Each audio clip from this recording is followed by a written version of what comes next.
On a bon espoir que pour le traitement de l'addiction au tabac et surtout de l'addiction à l'alcool, ces traitements à base de psychédéliques puissent être disponibles, allez, peut-être dans les 10-15 prochaines années. Bonjour, je suis Romain Issik, je suis psychiatre et voici mon interview Pop et Psy. Alors aujourd'hui, on n'utilise pas les psychédéliques en addictologie. Il y a des essais en cours, certains ont donné beaucoup d'espoir pour le traitement, alors notamment de l'addiction au tabac et de l'addiction à l'alcool. Et c'est vrai que c'est très prometteur, il reste encore pas mal de questionnements, d'une part sur d'autres substances, d'autre part sur des personnes, parce que c'est très fréquemment le cas, qui ont des addictions et d'autres troubles mentaux, puisque là on pense que les risques sont potentiellement un petit peu plus élevés de ces thérapies. Mais on a bon espoir que pour le traitement de l'addiction au tabac et surtout de l'addiction à l'alcool, ces traitements à base de psychédéliques puissent être disponibles, allez, peut-être dans les 10-15 prochaines années. Alors, ce qui est le plus étudié pour l'instant, c'est la psilocybine, mais le LSD a quand même aussi montré un certain intérêt.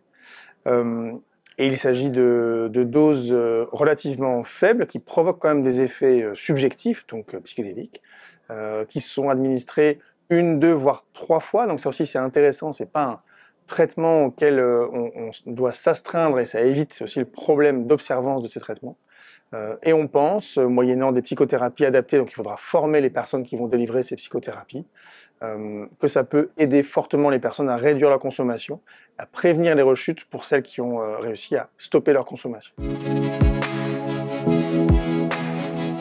Pour l'instant, l'effet mélangé de substances psychédéliques, même en prise contrôlée, et d'autres substances qui continueraient à être consommées en grande quantité. Chez quelqu'un qui aurait par exemple une addiction à la cocaïne, il peut y avoir quelques risques cardiaques, mais c'est notamment des risques comportementaux en fait, des épisodes d'anxiété gravissimes, des épisodes d'agitation qui peuvent faire que les personnes qui seraient sous l'effet des deux produits en même temps pourraient avoir des comportements nouveaux et dangereux, et aussi des décompensations possibles de troubles psychiatriques qui par ailleurs étaient ignorés.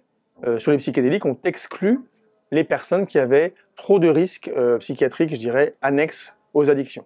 Donc pour l'instant, on est encore en attente de futurs essais qui diront, bah là, on veut regarder quelqu'un qui a une addiction grave et potentiellement un autre trouble psychiatrique, est-ce qu'il peut bénéficier en toute sécurité d'un traitement, d'une psychothérapie assistée par psychédélique, et on a quand même espoir que ça marche bien. Et voilà globalement les risques. C'est une série Modern Love, donc c'était un truc un peu à l'eau de rose. Anne Hathaway a des phases de troubles bipolaires dans l'épisode dans lequel elle joue, et j'ai trouvé que c'était voilà, très bien rendu.